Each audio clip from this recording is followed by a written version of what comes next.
My name is Nancy Austin. I'm 35 years old. Last month, my parents flew halfway across the country for my sister's housewarming party. 3.5-hour flight, business class. They stayed 10 days. 4 weeks later, my father called, said they couldn't make it to my wedding. The reason? That 30-minute drive is just too much for your mother's back. Let me repeat that. 3.5 hours on a plane to see my sister unpack boxes. But 30 minutes in a car to watch me get married was too far. I walked down the aisle while 2 seats sat empty in the front row. My husband's father gave me away. The entire chapel saw my parents' choice. 3 weeks later, my father appeared at my office with an accordion folder. Inside were documents about my grandmother's estate. He wasn't there to apologize for missing my wedding. He was there to ask me for something. He had no idea what I was about to find in that folder. But before I tell you what was inside, you need to understand something. This didn't start with my wedding. It started the day Madison was born. I was 5 years old when my sister came home from the hospital. I remember my mother holding her, looking at her like she'd invented sunlight. I remember thinking maybe if I was really quiet and really good, she'd look at me that way too. She never did. The first Christmas I really remember, I was 6. Madison was 1. I'd asked Santa for a dollhouse, the kind with the little furniture and the working lights. Christmas morning, there it was. Pink roof, green shutters, everything I'd imagined. My mother put it in Madison's nursery. "Nancy, you're such a big girl now," she said. "You understand Santa has a budget, right? Madison's just a baby. She needs more." I got a $12 coloring book. Madison couldn't even walk yet. But that dollhouse sat in her room for the next 8 years. I never touched it. I told myself it was fine. Was that maybe when Madison got older, things would be different. They got worse. High school hit, and the divide became official. Madison enrolled at Holy Trinity Preparatory, private Catholic school, small class sizes, $18,000 a year in tuition. I went to Washington High, public school, free. My mother's explanation: Madison needs smaller class sizes. She's more sensitive. You're smart, Nancy. You'll thrive anywhere. I did thrive. Because I had to. I worked 20 hours a week at Target during junior and senior year, saving every paycheck for college, while Madison got driven to school in a car my parents bought her. 4 years at Holy Trinity. $72,000. I kept track. Even then, I was keeping track. Then came college. I got into the University of Iowa with a $15,000 scholarship. Not a full ride, not even close. The rest I covered with federal student loans. $52,000 borrowed for my bachelor's degree. Madison got into the same university 2 years later. My parents paid every cent: tuition, room, board, books, spending money. $48,000 over 4 years, plus another $27,000 for her year abroad in Florence, Italy. I remember calling my dad during my junior year.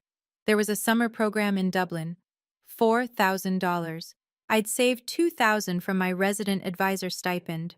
I just needed help with the rest. "Nancy, you know we're stretched thin," he said. "Madison needs a car for campus, maybe next year." There was no next year, but Madison got her year in Tuscany. I graduated in 2012 with honors and $52,000 in debt. Then I went straight into a master's program in higher education.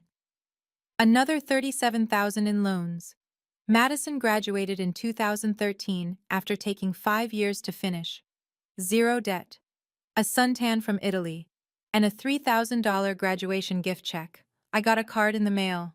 My parents came to my master's graduation. They sat through the ceremony, but they couldn't stay for dinner. "We promised Madison we'd help her move into her new apartment," my mother said. I stood in the parking lot in my cap and gown and watched them drive away.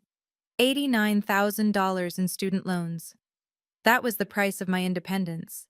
I learned to celebrate my own victories, because no one else was counting them. I started working in admissions at the University of Iowa in 2014. Entry-level position, $38,000 a year. It wasn't much, but it was mine. I helped first-generation students navigate financial aid, students whose parents couldn't or wouldn't help them. I understood them. By 2020, I'd worked my way up to senior admissions counselor. 68,000 a year, good salary for Iowa, stable, respectable, and every single month since 2015, I'd sent my parents $400. They called it help with bills. I called it what it was, guilt money. The tax I paid for being the daughter who made it without them. 10 years, $400 a month, $48,000 total. I never missed a payment.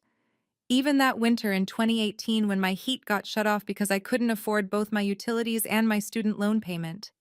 I still sent them the $400. They never said thank you, it was just expected. My student loan payment was $720 a month. Every month, like clockwork. I'd paid $86,400 over 10 years and still owed $52,000. I did the math obsessively. I knew exactly how much every choice had cost me. I met Jamie in the fall of 2022 at a community book club. He taught English at the local high school. He had student loans too, $45,000 for his bachelor's degree. We bonded over our shared debt and our shared love of books we couldn't afford to buy new. On our third date, he met my parents. Afterward, he said, "Your parents seem distant." "They're busy with Madison," I told him. "Madison lives in Des Moines. We're literally at dinner with them right now." I know. He didn't push it then, but Jamie noticed things.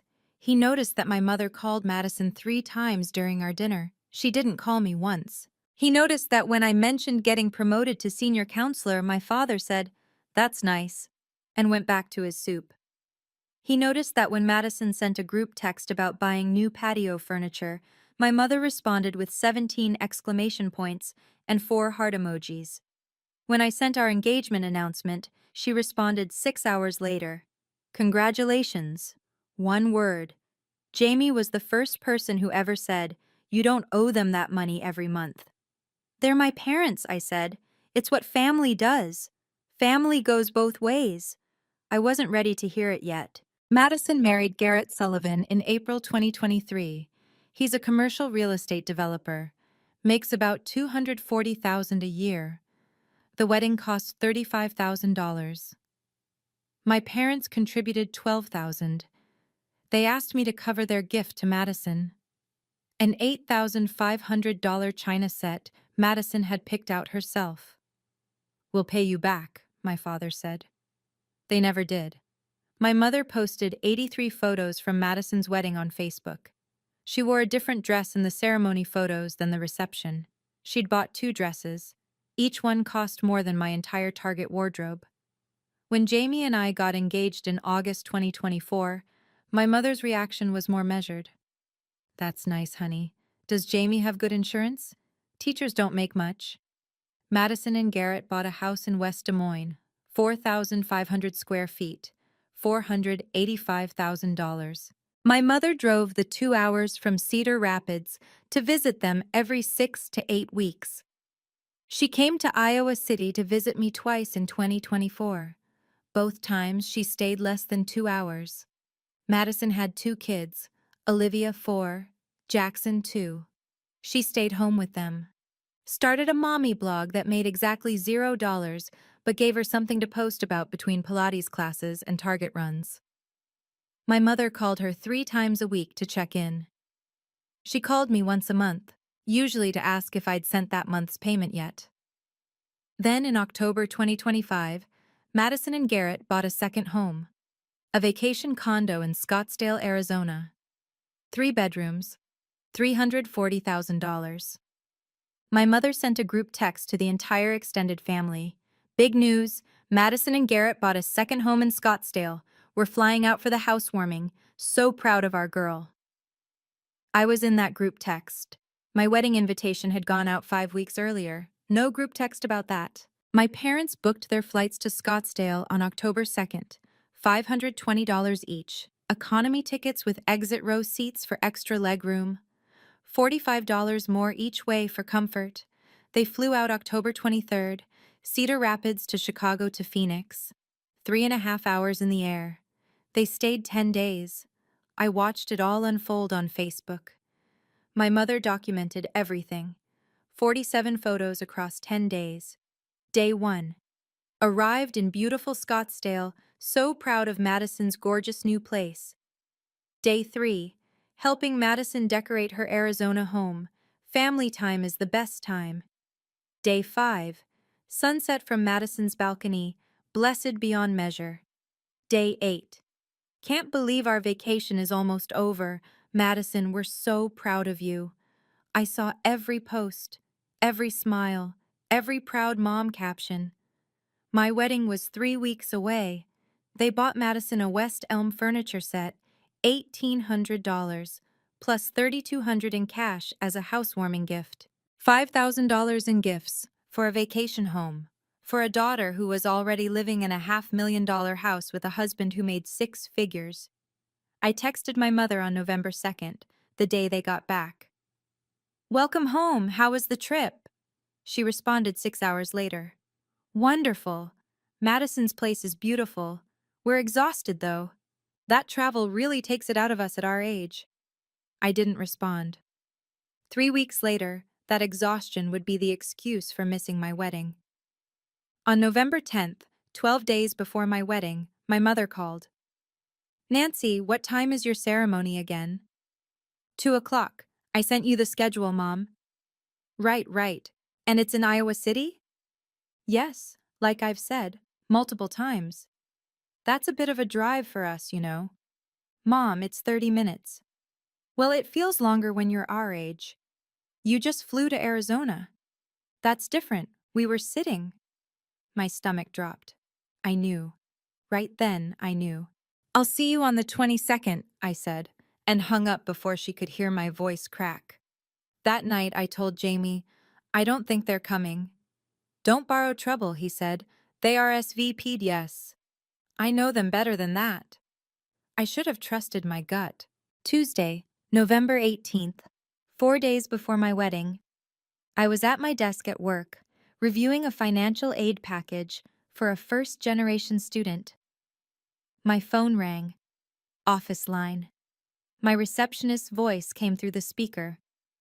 "Nancy, line 2, it's your father." My father never called me at work. I picked up. "Nancy, we need to talk about Saturday." "What about Saturday?" I already knew, but I needed to hear him say it. "Your mother's sciatica has been really acting up. The doctor said she shouldn't be sitting in a car for long periods." "Dad, it's 30 minutes. "Well, it's more like 45 with traffic." "There's no traffic between Cedar Rapids and Iowa City on a Saturday afternoon. It's 30 minutes. I've driven it 100 times. "Nancy, don't be difficult. Your mother is in pain." "You just flew to Arizona." Silence. Then, "That was different." "How?" "We were sitting on a plane. We weren't driving. Plus, Madison really needed us there. It was important to her." "And my wedding isn't important? You have Jamie's whole family coming. You'll have plenty of people there." "Madison doesn't have Garrett's family nearby. She needed us." My hand was shaking. I put the phone on speaker and gripped the edge of my desk. "I need you." "Nancy, you're being selfish. You've always been the independent one. Your mother's health has to come first. You understand that, right?" "I understand perfectly." "Good.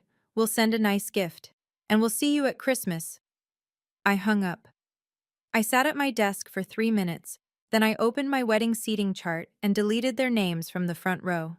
I left the seats empty. I texted Jamie. "They're not coming." He called immediately. "What?" "I'll tell you tonight. I have to work." I helped that first-generation student for 20 more minutes. Explained how to accept her loans, how to budget for books, how to apply for emergency funds if she needed them. Then I went to the bathroom and cried. My Uncle George called me the next day, my father's brother. "Your dad called me, said they're not coming to your wedding." "Yeah. He's a damn coward. I'm coming, and I'm sitting in their seats." "Uncle George, you don't have to." "I'm 90 minutes away. If I can make it, they can make it. I'll see you Saturday, Nancy. He hung up before I could argue. Jamie's mother called on the 20th. Nancy, honey, we're your family now. We'll fill that chapel with love. I believed her. Saturday, November 22nd, 2025. I woke up at Jamie's parents' house. His sister was doing my hair. I kept checking my phone. Nothing. You keep checking your phone, she said. I know. They're not going to call. I know that too. Then why? Because I'm still their daughter, even if they forgot. At 11:47, I checked one last time. No messages, no calls. I turned my phone off at noon. Owen showed up at 12:15 with coffee and donuts. Uncle George arrived at 12:30. I'm here, he said. Where do you need me? I put on my wedding dress. It was simple. Off the rack. $800 with alterations. I'd paid for it myself. Jamie's father knocked on the door at 1:30. Nancy, it would be the honor of my life to walk you down that aisle. You already said yes months ago. I mean it even more now. The old brick church held 78 seats. 76 people filled them. Front row left, 2 seats stayed empty. Aisle side, most visible. I walked down that aisle at 2:04. Richard Brennan, Jamie's father, held my arm. I looked at those empty seats as I passed. I didn't look away. I wanted everyone to see exactly who wasn't there. Jamie was crying at the altar. Uncle George had moved up from his assigned seat 5 rows back. He sat front row now, filling some of the space my parents left. But not all of it, not even close. The ceremony was beautiful. 28 minutes. Judge Patricia O'Malley, a family friend of Jamie's, officiated. When I said my vows, my voice cracked on to have and to hold. Jamie squeezed my hands tighter. We kissed. Everyone cheered. For 30 seconds, I forgot about the empty seats. The reception was in the church fellowship hall. Lunch buffet, simple. 76 people. The photographer asked me, Nancy, do you want photos with your parents? They're not here. She looked confused. Oh, I'm sorry, are they running late? No. Owen gave a toast. To Nancy and Jamie, and to chosen family, the people who show up when it counts, who stay when it's hard, and who love without keeping score, to the family we choose. 76 glasses raised. 2 seats remained empty. Everyone noticed. No one said it out loud.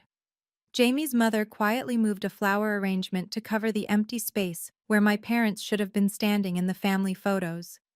At 3:30, my college roommate Bryce asked, did they at least send a card?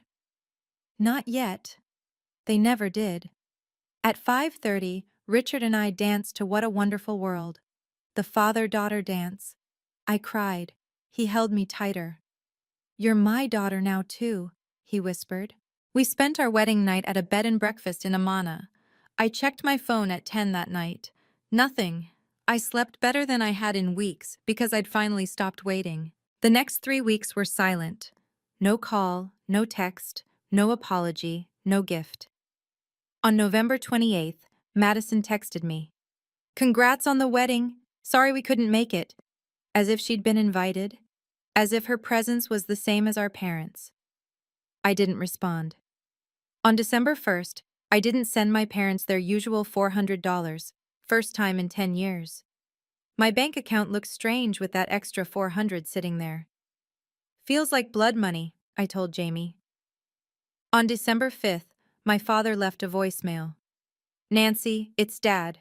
I noticed this month's, the usual didn't come through. I'm sure it's just an oversight. Can you give me a call back? I listened to it 3 times, deleted it, didn't call back. He called about the money. Not to apologize, not to explain, just to make sure the checks kept coming. December 2nd, my parents received a letter from Thomas Crawford, estate attorney, Iowa City. R.E. Estate of Helen Mitchell. My great-aunt Helen had died in October, my grandmother Rose's sister. She'd left $45,000 in her will to be split between me and Madison. The estate attorney was doing his due diligence. He'd discovered that Grandma Rose had also established an education trust for me back in 1999. Standard procedure to check on prior family trusts when settling an estate. He sent a letter requesting an accounting. I didn't know any of this was happening, not yet. But my father did. On December 8th, he called my office, got my receptionist, Dolores. I'm trying to reach Nancy Austin. May I ask who's calling? Her father. Dolores covered the phone, came to my office. Nancy, your dad's online too. Tell him I'm in a meeting. She went back. She's in a meeting right now. When would be a good time to catch her? She's usually here 9 to 5, but I'd recommend calling ahead.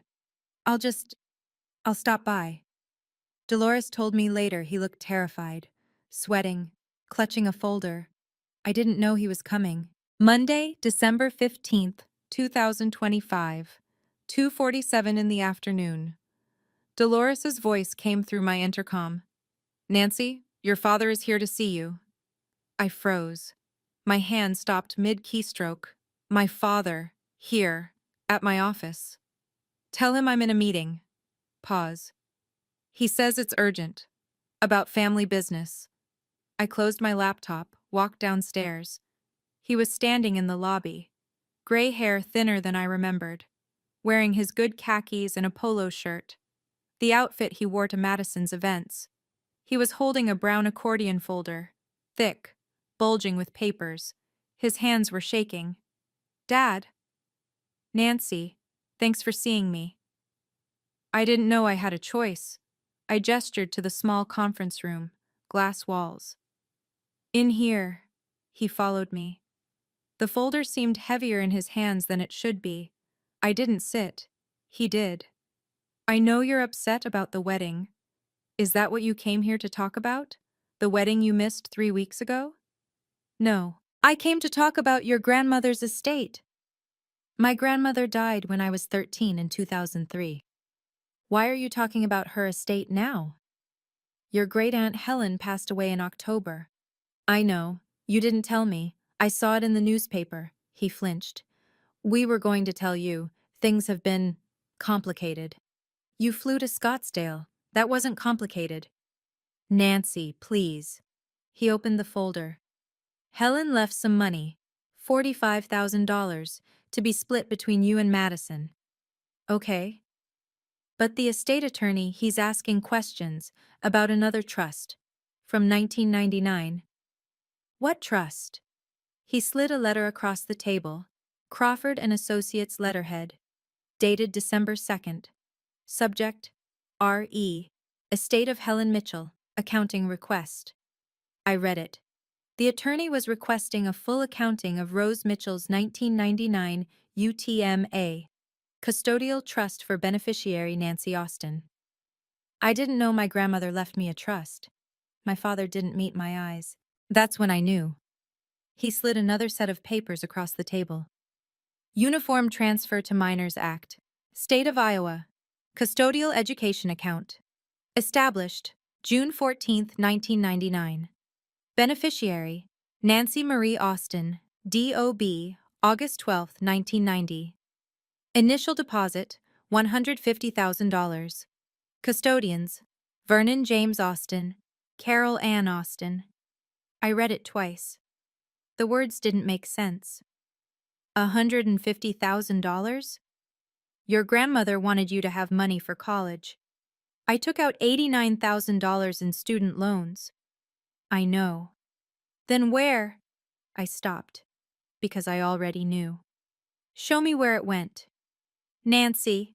Show me. He pulled out bank statements. 5 years of them, 2008 to 2014. Withdrawal record, August 15th, 2008. $12,000. Qualified education expense. January 12th, 2009. $15,000. Qualified education expense. August 20th, 2009. $18,000. Qualified education expense. I grabbed my phone. Started searching. Holy Trinity Preparatory School tuition, 2008. $18,000 a year. Madison's private school. Madison's. I kept scrolling through the statements. 2011, $27,000. Qualified education expense. Madison's year in Florence. 2011 to 2014. 15,000. 15,000. 15,000. 15,000. Madison State University tuition. 4 years. Every single withdrawal matched a Madison expense. Meanwhile, I'd been filling out student loan applications. We made difficult choices, Nancy. Both our daughters needed education. It had my name on it. Family resources are family resources. We thought you'd understand. You were always so independent. You got scholarships. You were going to be fine. I was fine because I worked 40 hours a week while taking 18 credit hours. I was fine because I ate ramen for dinner 4 nights a week. I was fine because I made myself fine, not because you helped me. Madison needed more support. Madison got a year in Italy. I got a second job. You're twisting this. I'm reading your bank statements. He pulled out one more document. Fresh. Printed that morning. Beneficiary release and acknowledgement form. The estate attorney needs this signed to close out Aunt Helen's estate properly. I read it.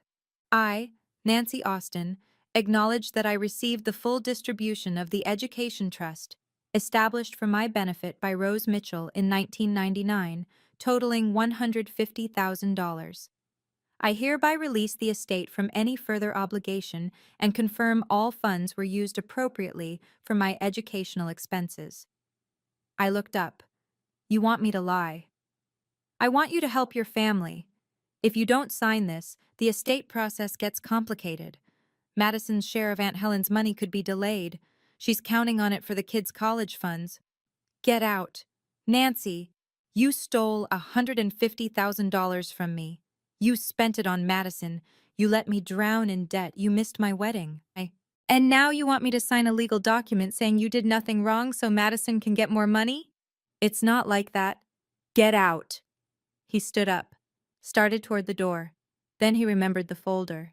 He left it on the table. All of it. Every document. Every bank statement. Every piece of evidence. He was so panicked, he left the murder weapon behind. I sat alone in the conference room. Dolores watched through the glass but didn't come in. I picked up the folder. At the very bottom, beneath all the bank statements, was a sealed envelope, cream-colored, aged, addressed in shaky handwriting. For Nancy, to be opened when you start college. With love, Grandma Rose. My hands shook as I tore it open. June 14th, 1999. My dearest Nancy, you are 9 years old today. You came to my house after your birthday party and told me all about the presents you got. A coloring book, you said. You seemed happy enough. But I watched your face when you talked about Madison's new bicycle, the one with the streamers and the bell, the one you'd asked for. I see things, sweetheart, things the adults around you miss or choose not to see. Your mother has always favored Madison. I don't say this to hurt you. I say it because someone needs to tell you the truth. It's not your fault. You are not less worthy. You are not less loved. You are simply less visible to people who should see you most. I'm putting away money for your college education. $150,000. It's not a fortune, but it's enough to give you choices.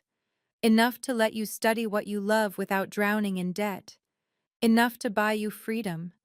This money is for you, not for family expenses, not for your sister, not for emergencies that mysteriously benefit everyone but you. For your future. I'm making your parents the custodians because legally, I have to. I'm trusting them to do right by you. If they don't, Nancy, if they take this money that belongs to you and use it elsewhere, I want you to fight for it. You fight for what's yours. You are brilliant, Nancy. You are kind. You are capable of extraordinary things. Don't let anyone, not even your own family, convince you that your dreams matter less than someone else's. I'm also leaving you my amethyst ring, the one I wore on my wedding day. Your mother wanted it, but it's yours. Wear it and remember, you are worthy of every good thing. You deserve to be seen. You deserve to be chosen. If you're reading this, I'm probably gone. But know that I saw you, Nancy. Every time you stayed quiet when Madison got praised, every time you smiled through another disappointment, every time you made yourself small to make others comfortable. I saw you, and I loved you, and I wanted to protect you. Use this money wisely. Build the life you deserve. And if they try to take it from you, you remember what your Grandma Rose said. You fight for what's yours. All my love, forever and always, Grandma Rose. P.S.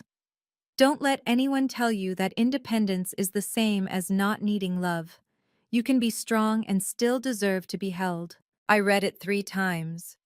Then I put my head down on the conference room table and sobbed. My grandmother knew. She knew what they were doing. She tried to protect me, and they stole it anyway. Dolores knocked softly on the glass 20 minutes later. Honey, are you okay? I looked up. No, but I will be. I started gathering papers, putting them back in the folder. What did he want? He wanted me to lie for him, to sign away something that was mine so my sister could have more. What are you going to do? I'm going to find a lawyer. I texted Jamie. Can you come home early? I need you. He responded immediately. On my way. I walked out of that conference room carrying a folder full of evidence. And for the first time in my life, I wasn't afraid of what my parents would think. That evening, Jamie read everything. The bank statements, the trust documents, the letter. He didn't say anything for a long time. Finally, Nancy, this is theft. I know. No, I mean legally. This is actual theft. You were the beneficiary. They were custodians. They had a fiduciary duty. They violated it. He wanted me to sign a form saying I got the money. Jamie looked at me. You didn't. Of course I didn't. Good. Because we're finding you a lawyer tomorrow. He held me that night. I didn't cry. I'd cried enough. Now I needed to be sharp. Wednesday, December 17th, 10 in the morning. Charlotte Price's office was downtown. Small firm, 3 attorneys. Her website said, specializing in trust litigation, breach of fiduciary duty, and estate disputes. She was 52, gray hair in a bun, sharp eyes, warm smile.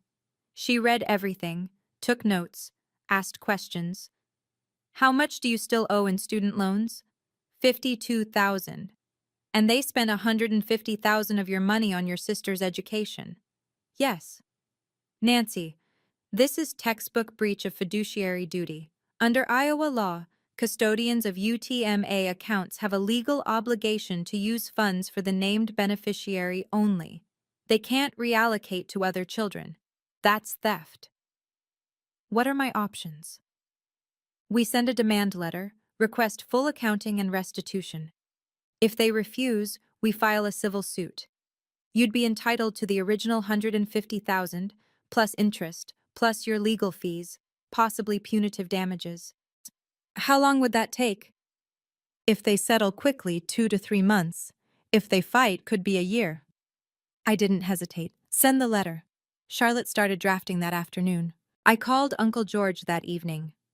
Uncle George, I need to tell you something about Dad and the trust Grandma left me. Finally, I've been waiting years for you to figure it out. You knew? Your dad told me in 2009 he was reallocating Rose's money for both girls. I told him that was wrong, that it was yours.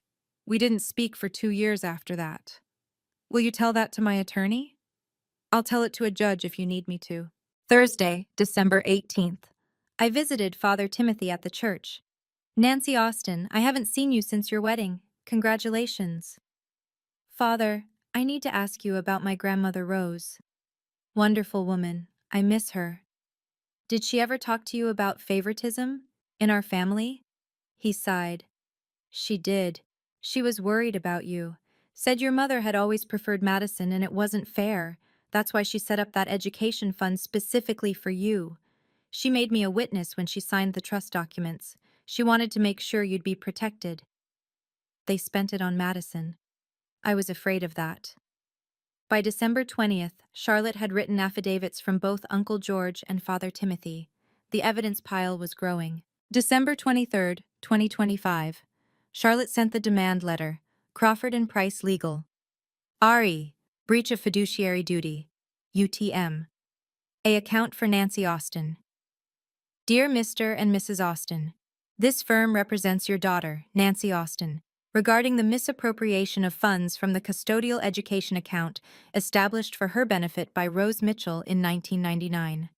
Our client has documentation proving that you, as custodians, withdrew the entire $150,000 balance between 2008 to 2014 for expenses unrelated to Nancy's education, specifically for your other daughter, Madison's private school tuition and study abroad programs.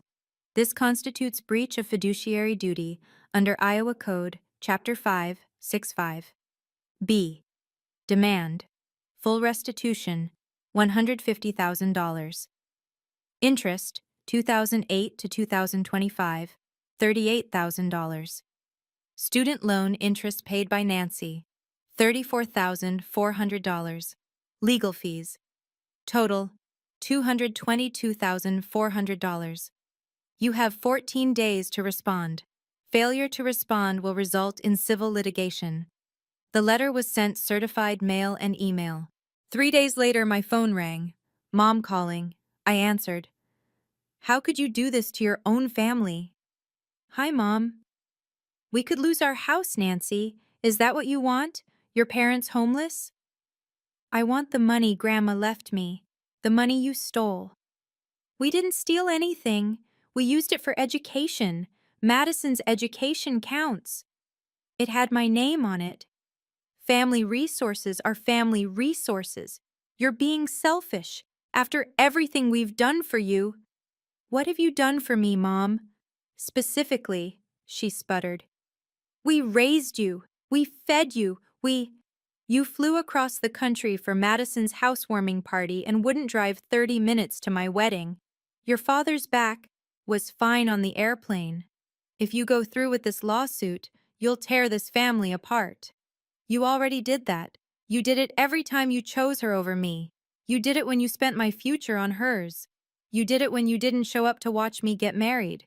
I'm not tearing anything apart, Mom. I'm just done pretending it was ever whole. Madison is devastated. She didn't know. Madison never knows, because you protect her from every consequence, but not this time. Please, Nancy, we'll pay you back. Over time. Just drop the lawsuit. Talk to my lawyer. I hung up. Jamie was listening on speaker. He held my hand the entire time. I blocked my mother's number. I should have felt guilty. I felt free. 2 days later, Madison called. Nancy, please, this is crazy. Hi, Madison. I didn't know about the trust, I swear. Mom and Dad never told me. But you knew I had student loans while they paid for your school. I don't know. I thought they were helping both of us differently. They were. They helped you with my money. It's not my fault they made that choice. I know it's not your fault, but it's not my job to protect you from the truth anymore. If they lose the house, where will they go? They're old, Nancy. They're 64 and 66. They're not that old. And they made choices. You're really going to ruin their lives over money? Madison, I've paid $720 a month for 10 years on loans I shouldn't have needed. That's my life they ruined. I'm just asking for what Grandma left me.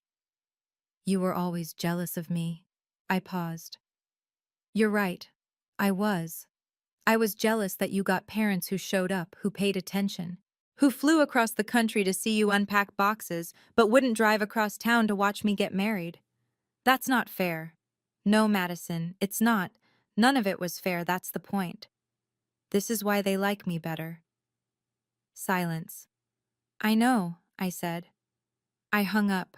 My sister said the quiet part out loud, and I realized I didn't care anymore. January 3rd, 2026. Charlotte called. Their attorney wants to settle. Already? They reviewed the evidence. They know they'll lose if this goes to court. Plus, court means public record. They don't want that. What are they offering? Full restitution. $150,000 plus $38,000 in interest. They're asking us to waive the additional student loan interest claim and legal fees. What do you recommend? Take it. You get your money, they admit wrongdoing in the settlement, and it's over by mid-January. Fighting for the extra $20,000 could take months. Okay. Nancy, this is a win. They're admitting they were wrong. Will it say that? In writing? It will say they improperly withdrew funds from your custodial account and agree to full restitution. That's legalese for they stole from you. Then yes, let's settle. January 10th, 2026. I signed the settlement agreement. My parents agreed to pay $188,000. $100,000 by January 15th, the rest by February 15th. To pay it, they had to sell the house they'd owned since 1992. It was worth $320,000. They moved to a 2-bedroom rental condo. Madison got $0 from Aunt Helen's estate. I got the full $45,000, all in writing, all legally binding. January 15th. The check came by courier at 10:45 in the morning. $100,000 from Vernon and Carol Austin to Nancy Austin. Memo. Settlement payment 1 of 2. Jamie asked, "How does it feel?" Like it's mine. For the first time, something is actually mine. We went to the bank at 2 that afternoon. Hills Bank, Iowa City. The teller processed the deposit. "Congratulations on your inheritance." I didn't correct her. My account balance, $104,237. First time I'd ever seen 6 figures. Jamie took a photo of the deposit slip. Remember this day. At 3:30, I logged into my student loan account. Great Lakes, student loan servicing. Current balance, $52,184.37. I clicked Make a Payment. Amount, $52,184.37. Pay in full. Confirmation, are you sure? Do it, Jamie said. I clicked. Payment processing. Payment successful. Your balance is now $0. 10 years. 120 payments. $86,400 paid. And now, 0. It's gone, I said. The debt's gone. You're free. Your turn. I paid off Jamie's loans too. $44,891. Total paid off that day. $97,075. We ordered pizza, sat on the couch, didn't talk, just held each other. For the first time since I was 22 years old, I didn't owe anyone anything. Late January, we started looking at houses. We saw 5 in 2 weekends. The third one felt right. Small. 1940s bungalow. 2 bedrooms, hardwood floors, fireplace, front porch with a swing. 847 Sunset Street. Price, $235,000. We offered $238. They accepted. Down payment, $60,000 from the settlement. Mortgage, $178,000. Monthly payment about $1,100. The same amount we'd been paying in student loans. But this time, we were building equity. Building a future. Closing date, March 15th. We drove by every week until then. "This is ours," I said, standing on the sidewalk. "Not anyone else's. Not my parents', not expectations, just ours." February 15th. The second check arrived. $88,000. With it, a small box, no note. Just my father's handwriting on the label. Nancy Austin. Inside, Grandma Rose's amethyst ring. Silver band. Deep purple stone. Simple. Beautiful. The ring she mentioned in her letter. I slipped it on my right hand. Perfect fit. "It suits you," Jamie said. She wanted me to have it. She wanted me to remember I deserved good things. You do. I'm starting to believe that. I established the Rose Mitchell Education Trust in February. $125,000 endowment. Earns about $10,000 a year in perpetuity. Annual scholarship for Iowa students pursuing higher education who receive no family financial support. Administered by the University of Iowa Foundation. The first recipient was Emma Rodriguez, 19, journalism major, working 2 jobs, estranged from parents who disapproved of her major. I met her in my office on February 28th. Emma, congratulations. You've been selected for the Rose Mitchell Scholarship. I don't know what to say.